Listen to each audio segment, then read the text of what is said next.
Hello, and welcome back to Source. I'm your host, Juliana Mako of the CTF FCR Public Affairs team, and today we have our resident advocacy expert, Mark Garcia, joining us. As the CTF FCR's Advocacy and Government Relations Coordinator, he's here to provide us an update on our recent advocacy work, as well as what's going on just across the street from us at Parliament Hill. Welcome, Mark. Thanks for joining us. Hey, Juliana. It's great to be back here in the CTF FCA Source studio here on Spark Street in our fancy new office. Right now, Ottawa is going through the last dregs of winter. We had our false spring last week, so for those of you across the country who are in the midst of winter, we feel your pain. And today we're actually recording on the first day of spring, which is March 20th, even though it really does not look like that if you look out the window.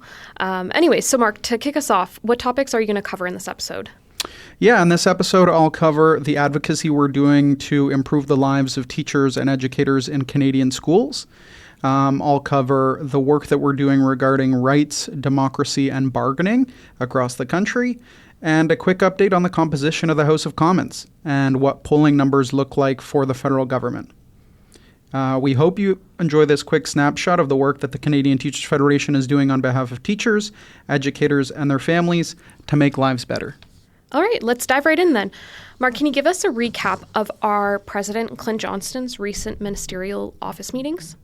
For sure. When our president isn't meeting with members across the country or representing the CTF both nationally and internationally, he's normally on the Hill meeting with members of Parliament, ministers, and senators.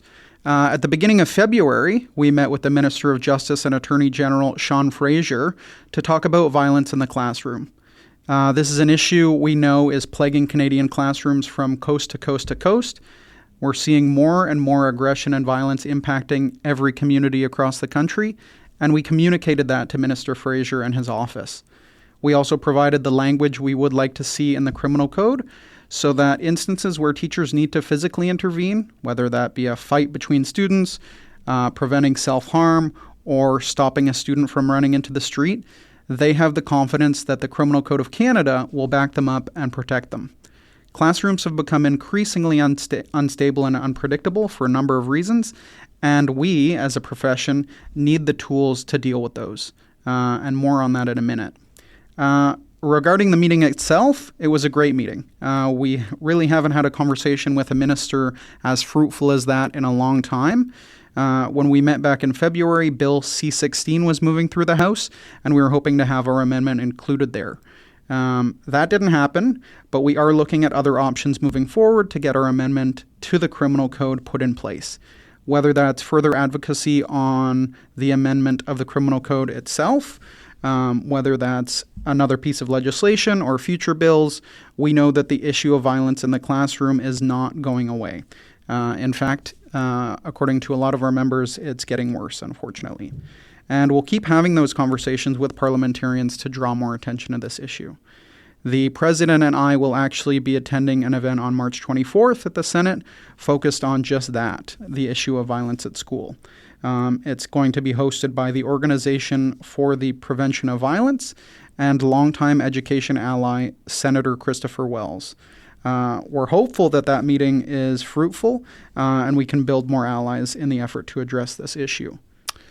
So another meeting that I think is worthy of note is with the Minister of Artificial Intelligence and Innovation, Evan Solomon's office. And I'm going to back up just a little bit because a week ago, we actually attended a talk held by the Canadian Internet Society on AI, and they were talking about the government consultation process on AI.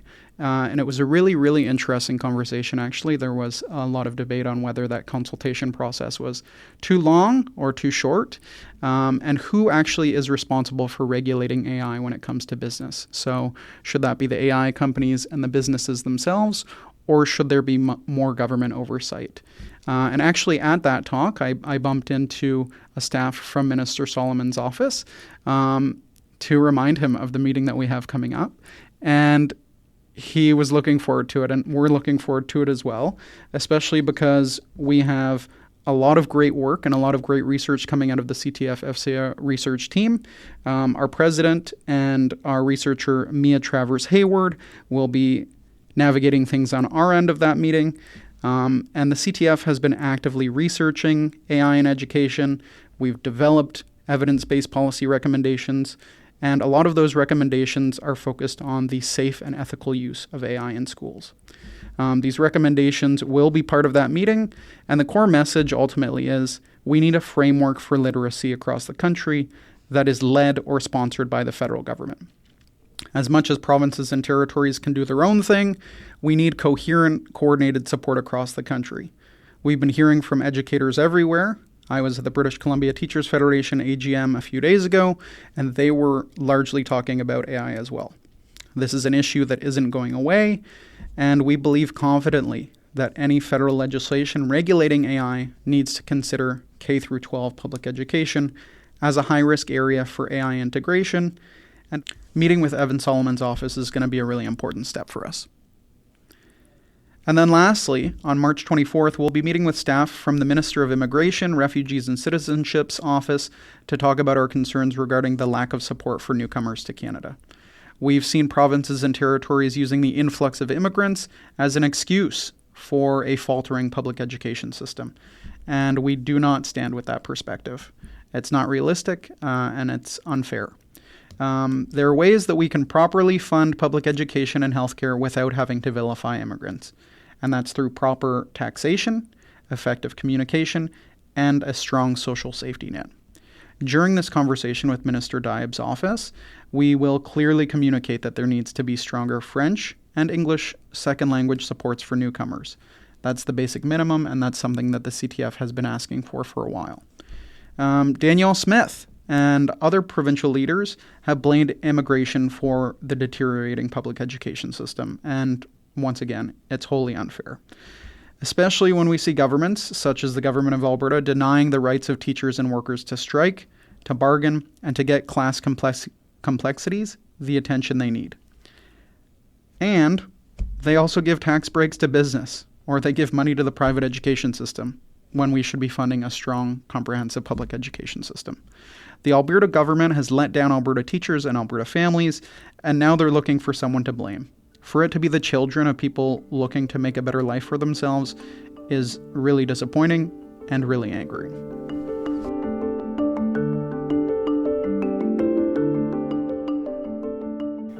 Thanks for that overview, Mark. And that's a great segue to our next segment on rights, democracy, and bargaining. The use of the Notwithstanding clause has really become a hot-button issue over the past few years as it's being used to trample on human and labor rights. Although the use of this clause has been enacted by provincial governments, can you tell us what the CTF FCR is doing about it? Yeah, we've heard from our membership that the use of the Notwithstanding clause by provincial governments to opt out of bargaining, something that is constitutionally enshrined as a democratic right, it really flies in the face of what makes Canada a strong democracy. And our members have asked us to do something about it. And as a result, we're proud to have partnered with NDP MP Leah Gazan to put out a petition calling on the Prime Minister to condemn and limit the use of the Notwithstanding clause moving forward, especially in cases when it's used to deny the rights of trans or gender-diverse students from being themselves at school without being outed by their parents. In a previous life, I worked for a government that introduced legislation to support GSAs. So those are gay-straight alliances in schools. And having heard the support from parents who appreciated that work, it really frustrates me that some provinces have gone backward on this issue. And when it comes to something like your identity or your gender identity or coming out as queer, we know from experts and families that this is an inherently personal thing, right? It should be navigated with children and people they trust. I encourage you folks to listen to what Senator Chris Wells has said on this issue as well. But to bring it back to our petition, it's not only about the rights of gender-diverse students. It's about the erasure of our right to strike and collectively bargain, too. I encourage all of you to check out the CTF FCA's petition at the link in the episode description.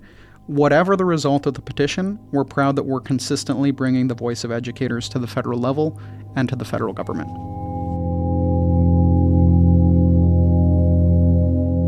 Now, to switch gears to some good news, can you tell us a bit about the recent expansion of the Canada Student Loan Forgiveness Program? Yeah, this is something that we should be excited about for sure. And I'm really happy to highlight this. If you're a teacher or an early childhood educator working in a rural or remote community, you should really start thinking about getting your application in for loan forgiveness. If you've been a teacher since September 2025 and work until the end of June, so basically a normal school year for 90% of the country, you will have July, August, and September to submit your application. Do not wait. Check out the links in the description so you can familiarize yourself with the process. We look forward to hundreds of our members getting $4,000 deducted off their federal student loan balance as a nice welcome back later this fall. Remember, you have to be working in a community of under 30,000 people based on the most recent census data. If you're not sure if you qualify, you can check your postal code in the link or call the National Student Loan Service Center. Speaking of money, the pre-budget submission is due at the end of April. Now, we know this isn't our first rodeo. We've done these before, and we can't necessarily predict the future, but can you tell us about some of the things we've asked for in the past? Yeah, I mean, we've asked for, loan forgiveness. What I just mentioned was one of our pre-budget submissions asks before. We've also asked for money for things like green infrastructure, so retrofitting schools to make them a bit more climate resilient. And we've also asked for mental health supports. We've asked for the creation of a Canada mental health transfer. I think that was in our last pre-budget submission last year. We've been asking for it. The CCPA has been asking for it, and something they drum up called the Alternative Federal Budget. And we've actually done polling on this as well. In October 2025, 73% of Canadians said that they supported creating a federal transfer to provinces, specifically to fund mental health care. Only 5% of Canadians opposed it. So shout out to Abacus Data for the great work they do with us. We're polling Canadians right now on how they feel about addressing the growing levels of aggression and violence in the classroom. So please keep an eye out for those results. We'll be doing a release in the next few weeks. And those results will actually inform a conversation we're having on April 14th, 2026. So we'll be hosting parliamentarians and webcasting a panel called Violence in Schools Beyond Quick Fixes. It will be moderated by our president, Clint Johnston, and it's going to feature panelists from all sectors of the education world. So we'll be having education support workers, we'll be having teacher perspectives, and we'll be having an ECE. We'll also be doing a Q&A, so please submit your questions when you register, and tickets are free. So be sure to sign up to attend the live public broadcast via Zoom. Details are in the episode description. I'm really looking forward to it. Now, before we wrap up, it's always fun to talk about the House of Commons, especially right now with the musical chairs going on. So, Mark, can you bring us up to speed on what's happening in federal politics? Yeah, I mean, as many of you folks will know, Prime Minister Mark Carney has convinced 4 parliamentarians to cross the floor to the Liberals. That in itself is pretty juicy. It puts Mark Carney and his party just under the required number of MPs to form a majority in the House of Commons. He presently doesn't have one because there are 3 vacancies. All 3 were previously held by Liberals, and the party is expected to win at least 2 of those by-election contests, and the by-elections are happening on April 13th. So while a slim majority doesn't really make life easy for the Liberal Party, it does mean they would form a majority on every committee, and when you have a majority on every committee, it basically means that legislation can move much, much faster and require less debate. Of course, we should talk about my favorite thing, and that's polling. A year into the job, it seems like Canadians are really taking a shine to the Prime Minister.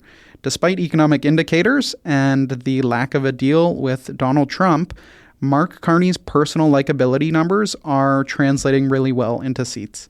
Nearly every pollster is recording something like a 13-point lead for the Liberals.